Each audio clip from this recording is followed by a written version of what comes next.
Começa agora mais um Elga e Você. Eu sou a Pamela Figueiredo e estarei com você na próxima hora, trazendo muita informação e muito conteúdo com credibilidade. Acompanhe o que preparamos para você essa noite. A apneia do sono são paradas respiratórias, durante o sono. Uma pessoa que tem 5 eventos de parada respiratória por hora, a partir disso, ele é considerado um paciente apneico. A apneia do sono, ela potencializa vários fatores de saúde, Então, uma pessoa, por exemplo, apneica, ela pode aumentar em 5 vezes a chance de ter AVC, em 5 vezes de ter um problema cardíaco. A apneia do sono é um problema de saúde pública. Sim. Que muitas vezes está escondido, É um problema silencioso, ao mesmo tempo não, porque tem o ronco. Gostou? Então não saia daí. O Elga e Você dessa noite só está começando.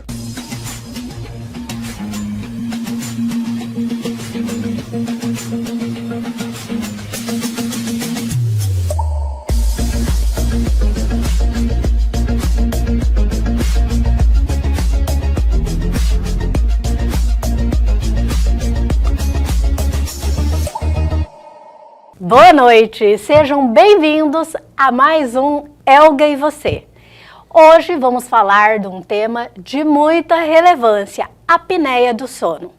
E para isso recebemos o ortodontista, Dr. Rogério Mana, que está aqui ao meu lado. Boa noite, doutor. Boa noite. Muito obrigado por estar aqui conosco pela primeira vez, Campelo, abordando sobre a apneia do sono. Sim, um assunto muito importante. Bem-vindo, Rogério. Satisfação estar aqui conosco, E é um assunto que a gente vai abordar. E, inclusive, o Rogério trouxe dados aqui que são alarmantes para a população, Pamela? Exatamente. Doutor, aqui nos bastidores, o senhor comentou que mais que a metade da população está nessa condição de apneia do sono? Hoje nós temos 50 milhões de brasileiros. 50? Então, quer dizer, é 1/3 da população. 1/3.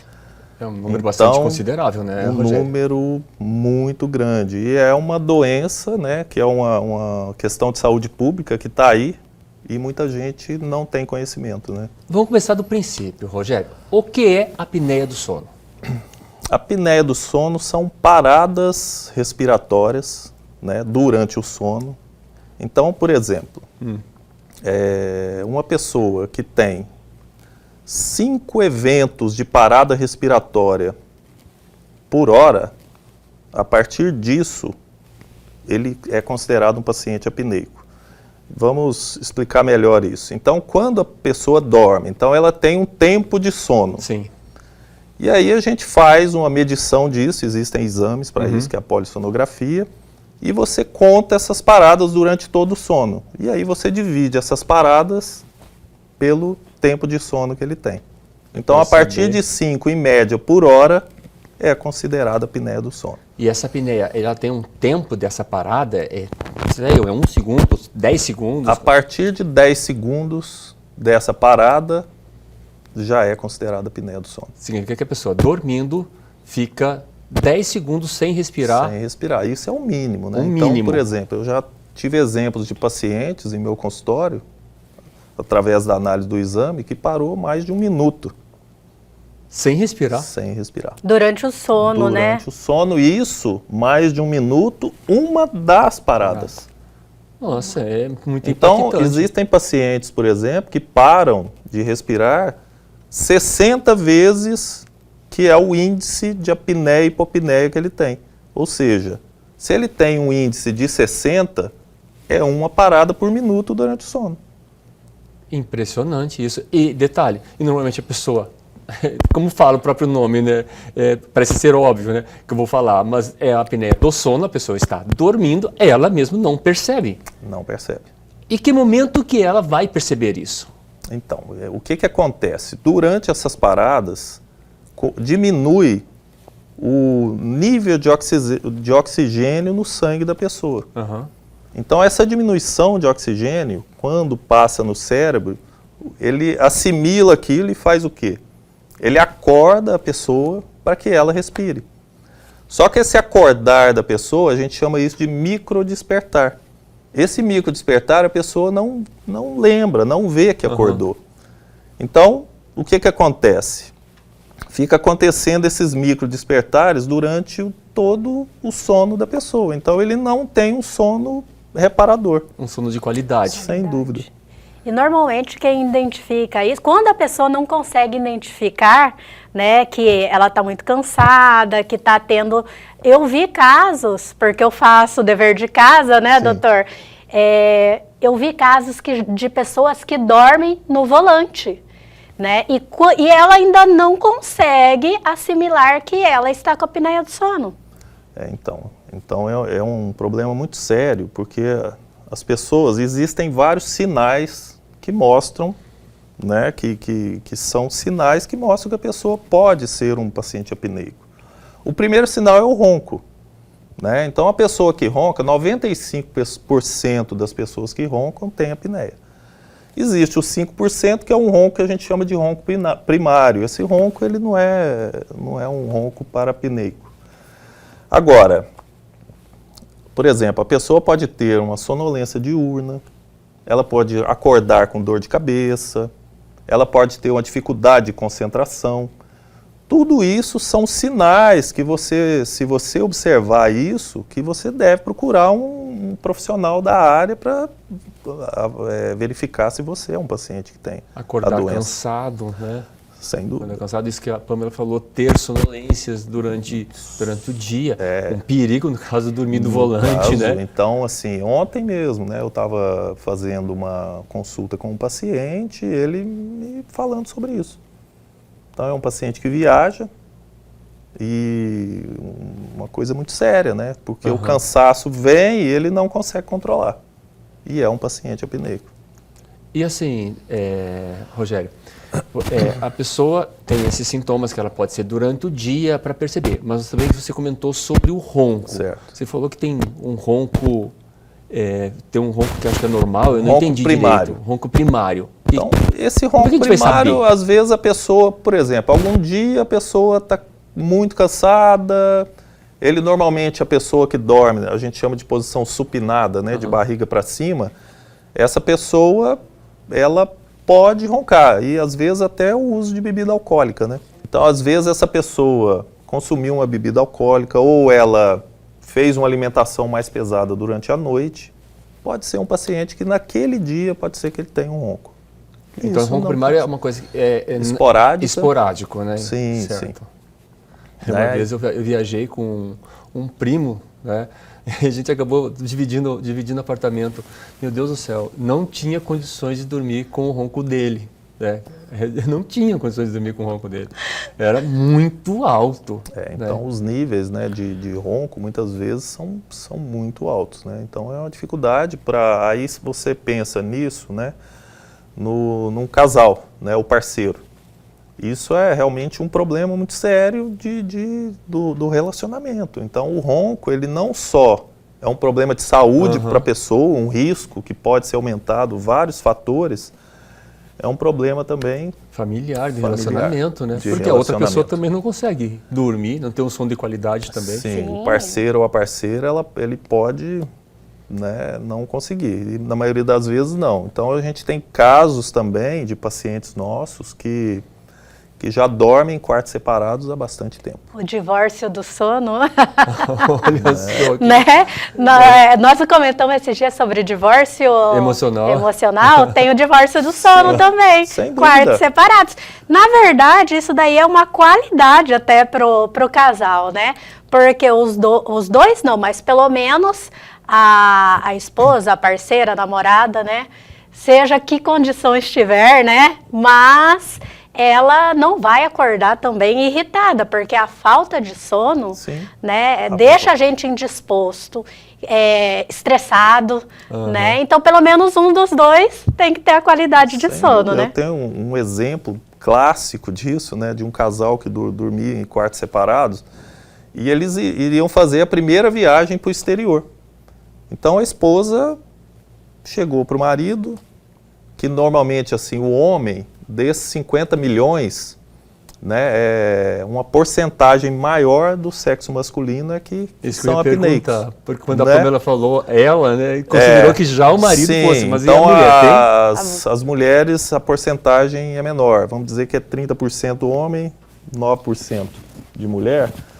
E ela falou para ele, ó, ou você resolve essa questão, porque além de ser um problema que é risco para a sua saúde, vai ser um problema na nossa viagem. Então, é muito importante resolver isso antes da gente viajar. E aí foi assim que aconteceu. Ele começou, né, a usar o dispositivo, né, e que depois eu vou explicar sobre isso, e melhorou e a condição da viagem foi resolvida, né? Doutor, além de não ter um sono de qualidade, o problema de não respirar normal ou corretamente afeta outros órgãos? Normalmente essa questão da apneia ela vai potencializar alguns problemas de saúde ou o coração, iniciar algum problema. Então, o coração, o paciente apneico, ele pode, por exemplo, ter arritmias cardíacas, né? Ou pode ter problemas de aumento de pressão. Tá? E os riscos, por exemplo, de uma pressão, de um aumento de pressão, ou de um problema cardíaco, ou de um AVC, pode aumentar e potencializar em 5 vezes. Olha só. Então não é só o sono, né? Existem outras questões, né, Pamela? Porque aí a falta do sono vai gerando toda essa questão. Ainda problemas emocionais, né? E de relação também, né? Então o problema emocional, por exemplo, crianças que têm déficit de atenção, crianças, por exemplo, com TDAH, né? Muitas vezes são pacientes ou são crianças que são apneicas. Doutor, a apneia, ela tem estágios ou, melhor dizendo, tipos diferentes de apneia? Temos. Então, como eu falei, né, no início, então a partir de 5 já é considerado. Então, de 5 a 15 eventos por hora, em média, é uma apneia leve. De 15 a 30 é uma apneia moderada. E a partir de 30 eventos por hora, em média, já é uma apneia grave. Perfeito. Podemos falar das causas de apneia? Só uma questão. Então, essa questão dessa nomenclatura, eu acho até uma nomenclatura um pouco que poderia ser modificada. Porque se você fala para uma pessoa que tem de 15 a 30 eventos por hora, que ele tem uma apneia moderada, se você chega para uma pessoa e diz, você tem alguma coisa que é moderado.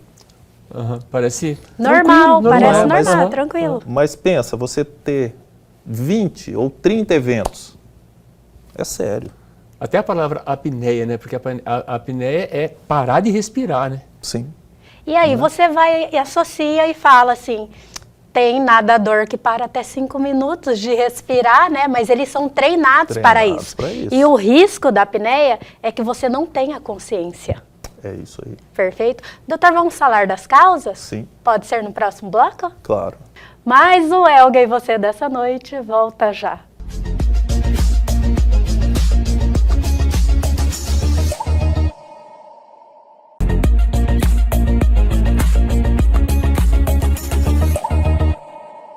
Voltamos com essa pauta sensacional com o Dr. Rogério.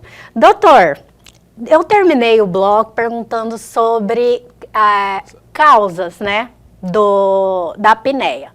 Mas, durante o intervalo, me surgiu uma dúvida. A apneia pode matar? Pode. Então, a apneia do sono, ela potencializa vários fatores de saúde, né? Então, uma pessoa, por exemplo, apneica, ela pode aumentar em 5 vezes a chance de ter AVC. Em 5 vezes de ter um problema cardíaco. Então, pessoas que às vezes têm uma morte súbita durante o sono, pode estar associada à apneia do sono. A apneia do sono, ela gera, então, inclusive, ronco, né? A pessoa que tem a apneica, ela ronca. Sim. O ronco, ele pode causar alguma coisa para a pessoa também ou não? Ele é só um sintoma? O ronco é um sinal, porque o que acontece, né? O ronco normalmente acontece pela flacidez, né? Então, uma pessoa que, por exemplo, uma pessoa obesa, né?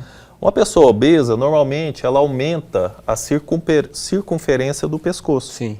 E esse aumento da circunferência do pescoço, ela pode influenciar, né, nas vias aéreas, na entrada de ar.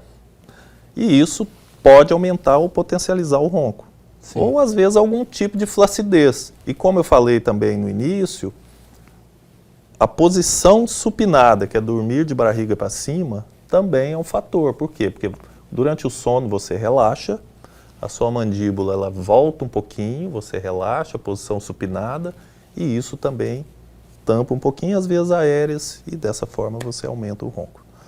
Olha só que impressionante, é muita coisa envolvida, algo que teoricamente poderia ser, não, só apneia de sono, mas envolve muitas coisas. Mas o senhor falou assim que a pessoa obesa, ela tem a tendência de ter apneia.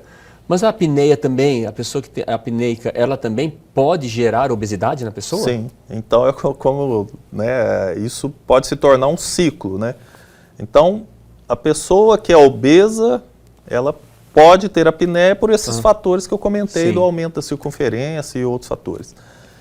E o que acontece? A pessoa apneica, ela tem uma dificuldade maior de perder peso. Por quê? Porque chega numa fase do sono, que é a fase 3 do sono, dos estágios do sono, que é a fase de liberação de hormônio.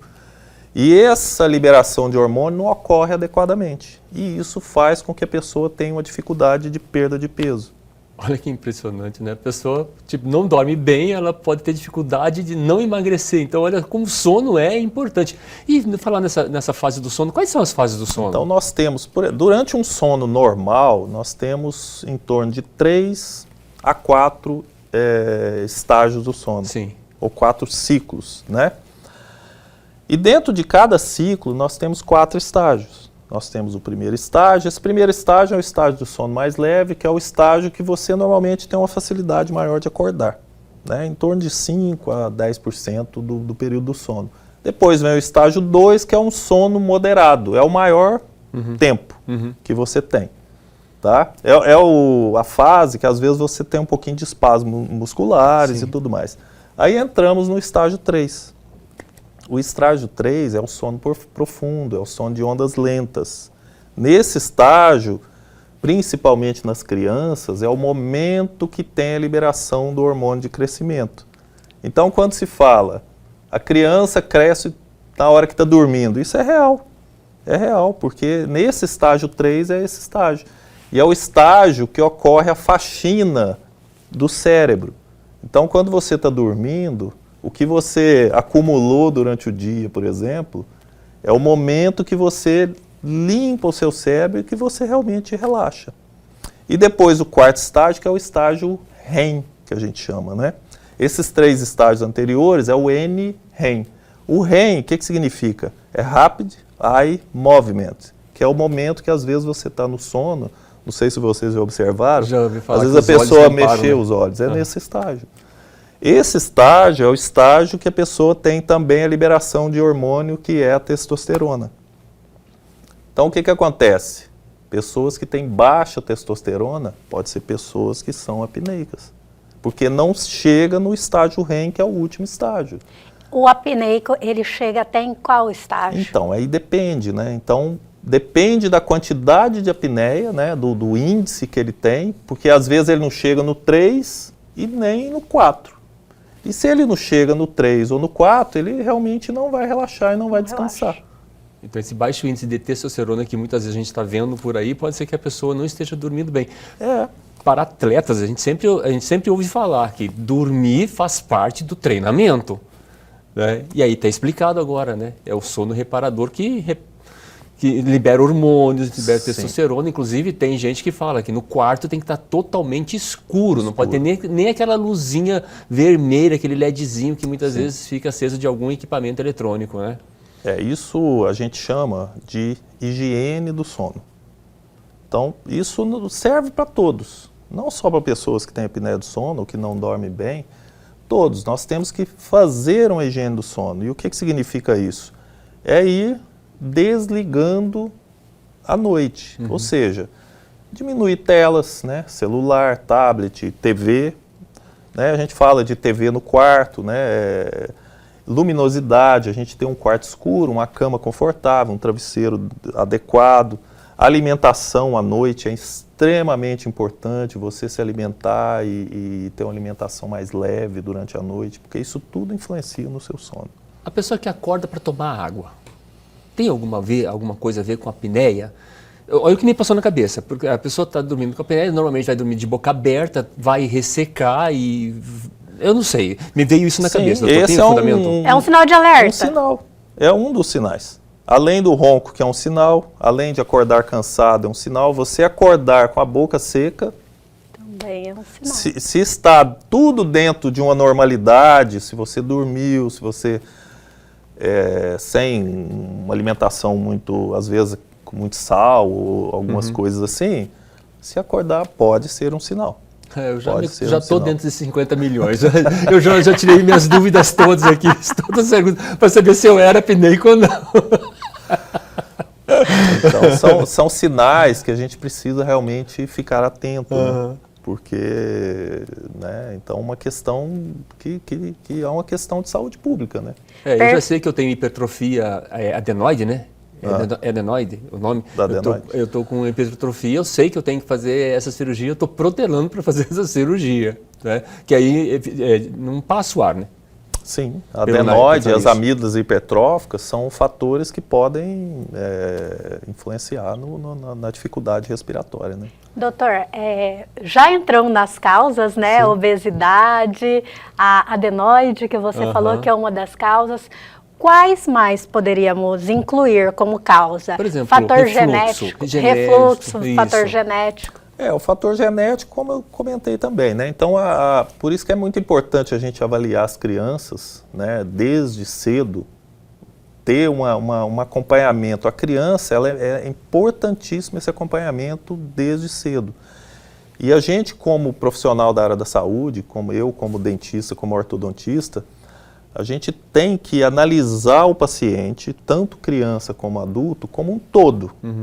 Então eu não posso, você, Campelo, chegar no meu consultório e pedir para você abrir a boca e olhar somente seus dentes, né? Eu preciso olhar tudo, conversar, como é que está a sua respiração, como é que está seu sono, como que está o contexto geral. Então, essa questão genética vai daí. Se você trata uma criança desde cedo e você, que é uma forma muito mais simples de você resolver um problema respiratório numa criança, vai ser um paciente adulto ou uma pessoa adulta com muito mais saúde e até a questão do crescimento, como eu falei, do hormônio do crescimento, né? Perfeito. Então temos aí obesidade, o álcool, fator genético, adenoide, né? A alimentação, é extremamente importante você ter uma alimentação saudável. Perfeito. E o esporte, né? O esporte também tem que estar junto com isso, né? É uma questão de saúde, né? Refluxo. O refluxo, ele pode também ser um sinal, né? Então, uma pessoa que tem apneia do sono, muda a questão da pressão na boca, e o refluxo nada mais né, do que você ter um retorno do suco gástrico, né, do estômago. E essa mudança de pressão faz com que esse suco volte para a boca, né? Então, um sinal, às vezes a pessoa ela tosse durante o dia ou tosse durante a noite, às vezes ela não sabe que tem refluxo. Um dos sinais de pessoas que têm refluxo, que pode estar relacionado à apneia, é sinusite. Quem tem sinusite, que tem dificuldade de curar, de tratar uma sinusite, ela pode estar relacionada ao refluxo. E outro sinal extremamente importante é o bruxismo, que é o apertamento e o ranger dos dentes durante a noite. Então existe um bruxismo que a gente chama de bruxismo protetivo. O que significa isso? Você falar bruxismo protetivo? Estranho, né? É estranho mesmo. Mas ele é bruxismo protetivo à apneia do sono. Porque o que acontece? O que é o bruxismo? É você ficar movimentando a sua mandíbula para frente e para trás durante o sono. Não é isso? Sim. O que significa isso? Que você está movimentando a sua mandíbula para frente para abrir as vias aéreas. Por isso ele é o bruxismo protetivo. Ele protege a apneia para a pessoa respirar. Olha só que isso também pode ser um sinal do cérebro fazendo com que a pessoa faça esse movimento, né? É isso. É isso? Olha, Então, já tô quase diagnosticando, Camila. Então a pessoa... É um sistema tudo isso, né? Impressionante. É tudo interligado. Uhum. É tudo interligado. Então, para vocês entenderem e saberem, né, tanto o público que está nos assistindo, a importância de diagnosticar uma apneia do sono quanto antes e tratar isso o quanto antes, quando descobrir. Perfeito. É extremamente perigoso, né, a apneia de sono, porque eu vi várias causas aqui, pode ter AVC, pode ter infarto, aliás, aumenta o índice, né, doutor? Então, temos que ficar em alerta, né? E 1/3 da população, né, estatisticamente, então quer dizer, eu já me identifiquei que eu estou dentro desse 1/3. E aí, doutor, perfeito. Quem a gente deve procurar primeiro?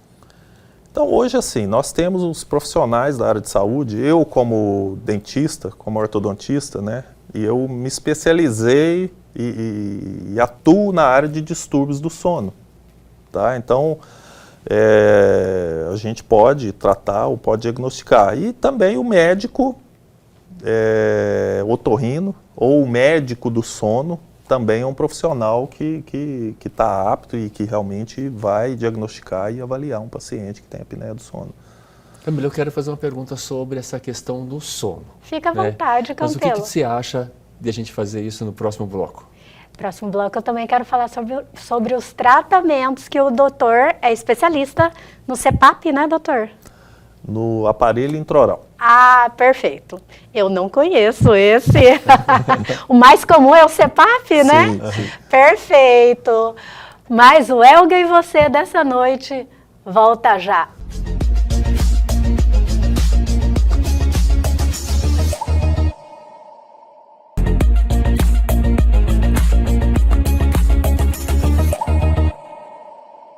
Voltamos com esse bate-papo especial e, Campelos, paramos numa dúvida que é de nós dois, né? Pois é, Pamela. Então, acho que não só de nós, né, de nossos telespectadores também, né, que a gente fica, sabe, procurando informações e para tirar nossas dúvidas. Até eu já fiz um diagnóstico meu aqui.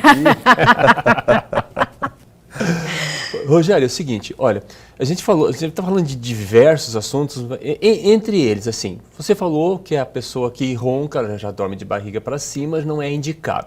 Tem uma posição certa para dormir ou a indicada para dormir? A posição certa, né, cada pessoa se adapta àquilo ali, mas a posição de barriga para cima, que é a posição supinada, o paciente apneico, ele realmente, como eu disse, né, existe a flacidez, o paciente relaxa, a mandíbula vai para trás, ele realmente vai roncar mais e vai ter mais dificuldade respiratória. Então, é melhor dormir de lado, né? Lógico, aí colocar um travesseiro entre as pernas, isso é importante também para que tenha uma postura adequada durante o sono, né? O negócio é ter um sono reparador, né?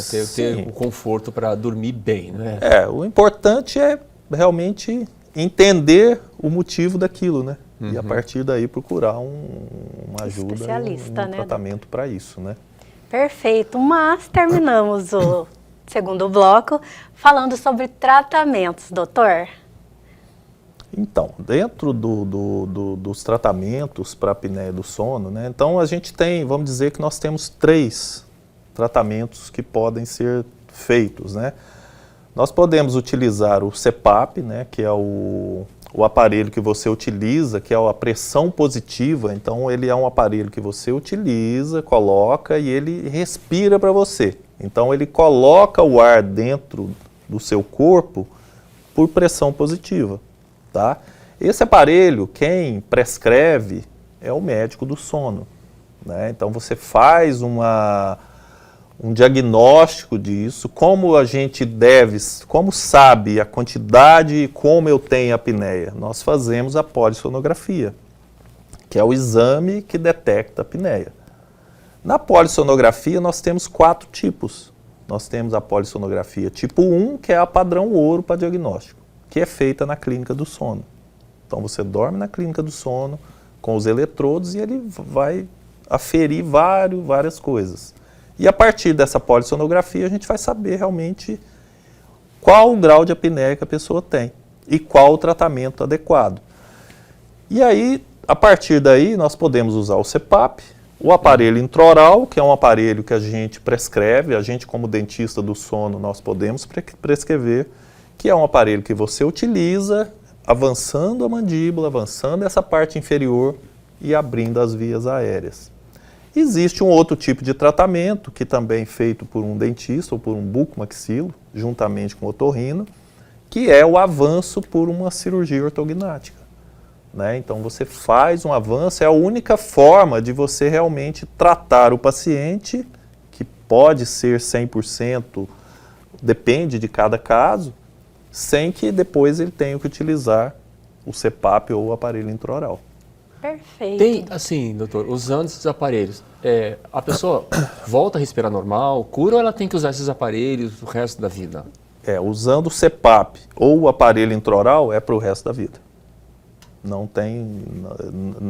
Se ele usar o CPAP não vai tratá-lo da apneia do sono. Ele vai, durante o uso do CPAP, resolver o problema respiratório dele. Só durante o uso. E a pessoa aí tem que aprender a conviver com o uso. Então, a gente como dentista do sono, eu como dentista do sono, então o paciente, por exemplo, existem vários pacientes que não se adaptam ao CPAP. Esse paciente que não se adapta ao CPAP, que é um aparelho que você tem que utilizar. É uma máscara, né, doutor? É uma máscara. Então, o paciente que viaja, né, é complicado ter que levar todo aquele aparelho e tudo mais. Aí, às vezes, pode ser indicado realmente o uso do aparelho intraoral. Um paciente que tem uma apneia leve e moderada, o aparelho intraoral, ele pode resolver o problema da pessoa e é mais simples. E também o paciente, como eu falei, que viaja e que não quer levar o CPAP, ele pode ter o CPAP e pode ter o aparelho intraoral também, que é um backup, vamos dizer dessa forma, né? Que aí, numa viagem para o exterior, ele leva o aparelho intraoral e vai melhorar a respiração, vai melhorar o ronco, vai melhorar a vida do parceiro que está do lado. E vai ter uma qualidade de sono, né, doutor? E além da qualidade de sono, o mais importante é a qualidade de vida. Com certeza. Né? O senhor falou da cirurgia ortognática, né? Mas e a cirurgia nasal? Desvio de septo, alguma coisa assim, isso também pode ajudar? Pode ajudar, pode melhorar. Né? Um desvio de septo, um problema, uma cirurgia de amígdala adenoide. Então, nas crianças, por exemplo, quando a criança vai num otorrino e é diagnosticado que ele tem uma adenoide hipertrófica, né? Ou um adenoide grande, ou uma amígdala grande, existem casos cirúrgicos e não cirúrgicos. Então, existem alguns otorrinos que são um pouco mais conservadores e às vezes indica para um ortodontista para que a gente faça um tratamento prévio que é mais conservador, que é, por exemplo, uma expansão maxilar. Você, com um aparelho ortodôntico, você pode abrir as vias aéreas da criança e, com isso, melhorar a condição respiratória. Doutor, eu só fiquei numa dúvida. A adenoide é aquela carne esponjosa? É uma carninha, vamos dizer, que fica lá atrás do nariz, por dentro. Por dentro. Por dentro. Porque não tem aqui, umas né? que crescem aqui, certo? Dos cornetos. Entendi. Atrás, a adenoide. Perfeito. Essa aí que eu tô com hipertrofiada, né? Essa aí que eu tenho que fazer cirurgia. Segundo o médico, ele falou que eu tenho que fazer a cirurgia. Porque a adenoide, ela é uma barreira, para criança, por exemplo, ela é uma barreira de proteção, porque a criança tem a fase de colocar as coisas na boca. E além das amígdalas, a adenoide também é uma barreira de proteção para o organismo. Por isso que a criança, normalmente mais a criança, tem hipertrofia de adenoide. E muitas vezes os médicos aguardam uma certa idade para a cirurgia de remoção, porque essa adenoide ela diminui um pouco durante o passar da idade da criança. Porque ele vai diminuindo essa fase, né, de colocar objetos na boca, né? E por que ela cresce? Agora é a pergunta, né? Por que a minha está hipertrofiada? A hipertrofia pode estar relacionado a que tem bactéria ali. Algumas pessoas, o que acontece? A adenoide ela se torna hipertrófica e a parte interna dela fica um foco de bactéria. E aquilo necrosa. E o que acontece? Você pode tomar o antibiótico, que é o que seria para tratar a infecção, aquele antibiótico não chega naquela região. Por quê? Porque está necrosado o centro. Então, muitas vezes, ela não vai ter uma regressão nunca, né? Então, aí é o momento que você tem que remover. Olha só, meu Deus do céu, tá colocando mais medo em mim. Mas mesmo assim, eu tenho que fazer isso o mais rápido possível. Avaliar, né? É importante um diagnóstico preciso, né? Hoje, os métodos de diagnóstico, né? Os exames são muito precisos, então o importante é isso. Eu já né? fiz além dos exames de imagem, teve aquele que enfia uma... gândula? Gândula. Você faz o exame de imagem, né? Interno. Então eu já sei que eu tenho que fazer. O Helga e você dessa noite volta já.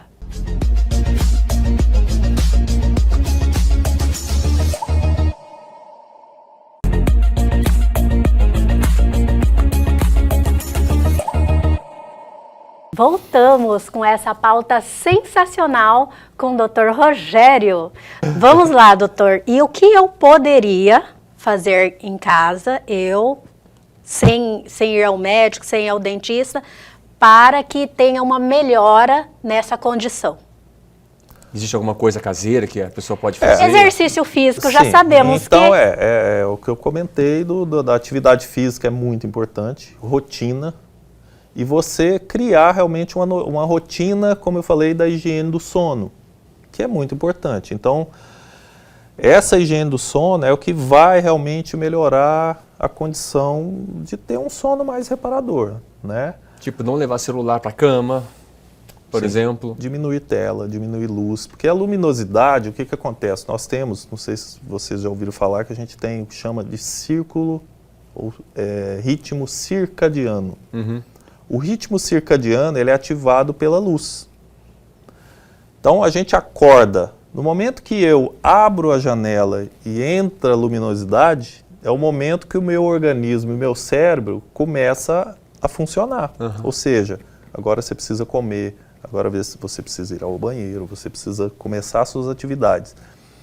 Então, se eu tiver luz, se eu tiver luminosidade, então se eu acordo de madrugada, vou ao banheiro e pego o celular, pronto. Já mudei, já começo a ativar. Eu já atrapalho o meu sono. Se eu acordo de madrugada, tente fazer isso no escuro, o mais escuro possível. Vai no banheiro, não acende a luz. Evitar olhar o celular, por exemplo, à noite. Durante a madrugada. Aí perde o sono, isso. E aí o sono vai vir exatamente na hora que tem que acordar para ir trabalhar. Aí piora a situação. Uhum. Né? Eu já percebi isso que o doutor falou da luminosidade. Quando você está no seu quarto escurinho, dá aquela, ai, quero dormir mais 5, 10 minutos. Se você coloca uma fonte de luz, parece que seu cérebro vai despertando e você vai começando a reagir naquela situação. Sabe que não parece, agora o cérebro desperta Exatamente. mesmo. Doutor, agora quanto a exercício físico, tem algum horário que é mais benéfico para que não ocorra, tipo assim, tem pessoas que falam que malha à noite, mas deixa o corpo mais agitado. Então... o que é importante, né? O importante é a gente ter um tempo de sono adequado. Então, pessoas que precisam acordar muito cedo, é importante que durmam mais cedo. E se você faz uma atividade física à noite, até você desligar, vamos dizer assim, vai demorar um pouco mais.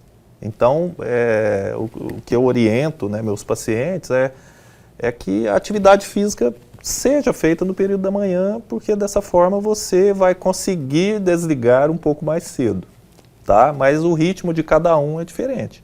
Tem pessoas que preferem acordar um pouco mais tarde, aí tudo bem, né? Então isso depende de cada pessoa. Né? Tem gente que faz atividade física à noite e fala que relaxa e consegue dormir mais, né? Sim. É impressionante, né? Cada ser é único mesmo, né? Então, vamos dizer que não existe uma receita, né? Mas o mais importante, como eu disse, é o tempo adequado de sono ou um sono de qualidade. As pessoas às vezes comentam, eu durmo 7 horas por dia, mas será que esse sono realmente está sendo reparador? Essa é a pergunta que tem que ter, né? Talvez até dormir menos, mas com mais tempo de reparador na fase 4, chegar na fase 4, por exemplo. Fase 3, fase 4, né? Porque se não chegar nessas, você não vai conseguir ter, né? Tem dia que a gente chega em casa tão cansado, parece fechou o olho e entrou na fase 4. Não aconteceu isso com você, Campelo? Nem percebe que dormiu. Nem percebe que dormiu, acordei, nossa, eu tô zero hoje, né? Que qualidade de sono que foi essa? Não, Pamela, assim, a gente está na fase assim, dos tratamentos, mas eu ainda tenho pergunta, por exemplo, na corrida, vou falar de corrida porque o Rogério corre também, né? Respirar pelo nariz ou pela boca, tem alguma coisa? Isso é outra questão também que isso depende de cada um, né? Tipo, quem nasceu primeiro, o ovo ou a galinha? Porque assim, o ajuste da questão respiratória, né, depende, né, de cada um também, né? Não existe uma regra também, né? Existe algumas coisas aí que o pessoal fala, você tem que inspirar, expirar e tal, quantas vezes, mas é o conforto de cada um, né? Exato, eu acho que cada um tem o seu ritmo, a sua forma de... Você já usou aquela coisinha que eles falam que é para... E melhora, Campelo? Já usei. Para mim, eu não senti... é como cada um, né? Eu não senti porque o meu problema não era só desvio de septo. Eu tenho hipertrofia do corneto, né? Então, abri aqui, como você falou, o corneto está... O corneto aqui é adenoide. Desculpa, adenoide. O meu problema é adenoide, exato. Está lá atrás, então eu abrir aqui não vai modificar em nada a quantidade de ar, né? Rogério, eu já fiz o desvio de septo. Certo. Eu até mostro para as pessoas o antes e o depois. Eu percebi que tempos atrás o processo de fazer a cirurgia ele era bem mais rústico. Hoje ele está com muito mais recursos, né? Então, eu não sofri tanto no pós-cirúrgico. O pós-operatório está tá melhor, né? Então, os otorrinos, eles estão cada vez mais... buscando evoluir, né? Evolução, né? Da área da saúde está evoluindo bem, né? E cuidar dessa área, tem o otorrino e tem o dentista, muita gente se confunde, né? Porque até teve uma discussão um tempo atrás, quem que era a pessoa mais indicada para fazer procedimentos estéticos no rosto, e aí chega-se a resposta que o bucomaxilo? O dentista, porque hoje tem a especialidade, né? Que é a harmonização facial, né? Exatamente. Que é uma especialidade reconhecida. Agora, existe... né, a área de atuação de cada um. Né? Então, o dentista ele pode chegar até um certo ponto.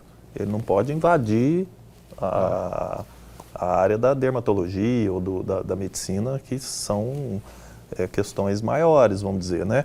Mas o dentista ele tem o conhecimento pleno da face, de musculatura, de ligamentos, de veias e artérias que passam por aqui.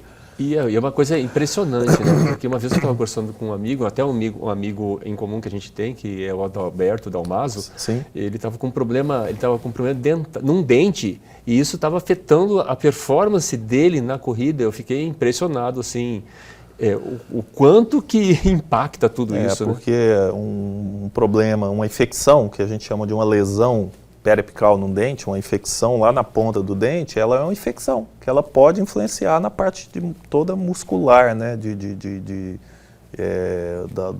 desenvolvimento ali durante a corrida, né, sem dúvida nenhuma. Olha como que tudo é um sistema, né? A gente fica falando, mas é tudo um interligado, sistema. Né? É o que eu falo, né, a importância, né, hoje, assim, dentro da área da odontologia, né, que é a minha área, a gente tem visto, eu como professor, eu sou professor de especialização em ortodontia, eu vejo que a grande preocupação estética. Sim. Né? Só que... esquece da funcional. Esquece da funcional e você tem que realmente olhar a pessoa como um todo.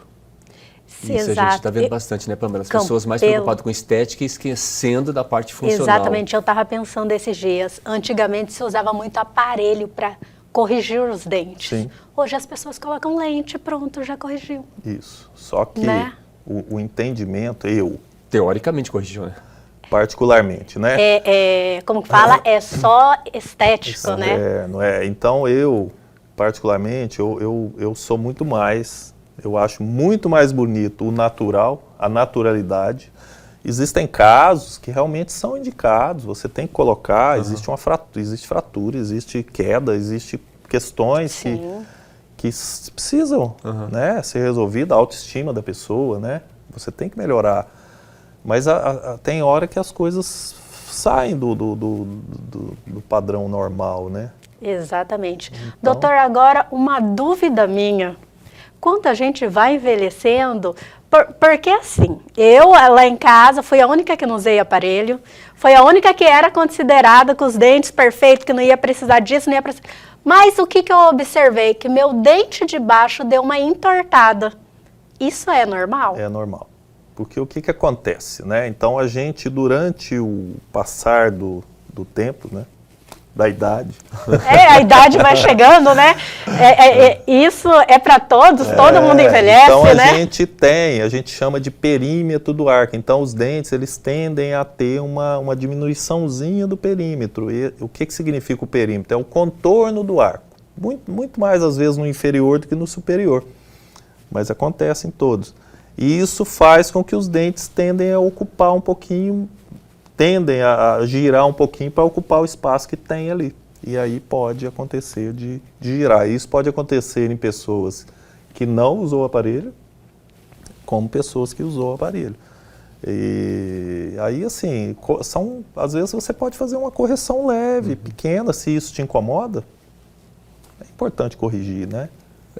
Hoje tem a tecnologia, tem os ortodontistas especialistas, né? Sim. E hoje, assim, existem uma gama de aparelhos estéticos, por exemplo. Hoje existe um aparelho que se chama alinhador, né? Que existem algumas marcas, existe uma marca no mercado aí que está há um pouco mais tempo. Existem marcas, por exemplo, dentro da minha clínica a gente produz um alinhador próprio que a gente faz, que é um aparelho móvel que você faz a correção do dente, de um mau posicionamento dentário, de uma forma muito mais tranquila do que aquele metálico, né? Que é antigamente usava aquele externo, né? Aquele arco extrabucal, né? Que hoje quase não se utiliza mais. Existem outros processos, mais pessoas, né? Assim, né? Sim. A tua especialidade, você falou que é um médico especialista na higienização do sono, alguma coisa nesse sentido. Qual que é a tua especialidade? Eu sou especialista em ortodontia e ortopedia facial, né, que é da área da odontologia, e também trabalho com distúrbios do sono. Então, se tiver qualquer problema nessa área, pode procurar você. Sim, e na nossa clínica você tem outras especialidades. Dentro da nossa clínica nós temos todas as áreas. Nós temos a parte de periodontia, que é a parte de gengiva, temos a parte estética, temos a endodontia, que é o canal, e temos outras áreas, né? Temos fonoaudióloga, psicólogo e nutricionista também. Perfeito, então, doutor. Como é o nome da sua clínica? Amistar Espaço Saúde. Lá no Duque de Caxias. Duque de Caxias. Nós vamos... Qual que é a explicação desse nome? Ah, sim, Amistar é um dialeto italiano, que é um dialeto do Vêneto, que significa amizade, né? Então, como a clínica foi pensada, né, em vários profissionais, então esse foi um nome que surgiu pensando nessa questão, né, de amizade, de juntar todos dentro de um bem comum, né, que é a área da saúde, pensando na saúde e bem-estar, né, dos nossos pacientes, né. Olha que legal, Paulo. Eu adorei o nome, eu adorei a nossa pauta de hoje, Campelo. Eu achei assim bem explicativa. Lógico, dúvidas sempre surgem, né? Mas infelizmente já estamos aqui tendo que finalizar o programa, né? Foi um programa inteiro e eu estou muito satisfeita, né, com as explicações do doutor.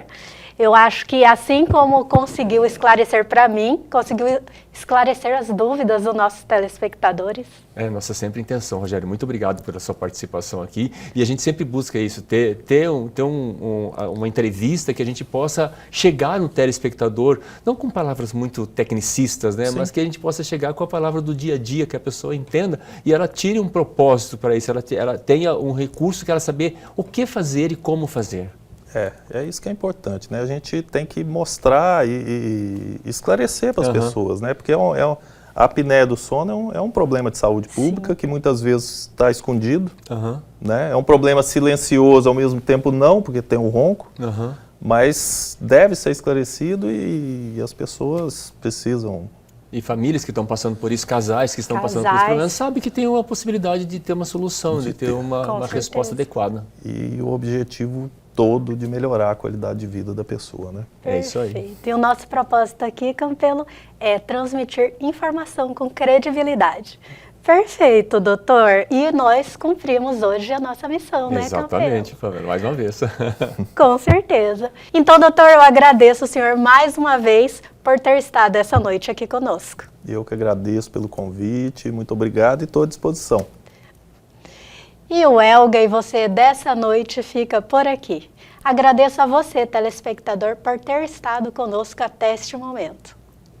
E eu já peço aquela gentileza sua, pegue o celular, aponte para o QR Code que está aí na tela, vá direto para o nosso canal no YouTube, se inscreva, é gratuito, ative o sininho, isso vai nos ajudar muito. Lá você vai poder assistir essa entrevista do Rogério Mana novamente, tirar todas as suas dúvidas e além disso, lá tem muito conteúdo gratuito esperando por você.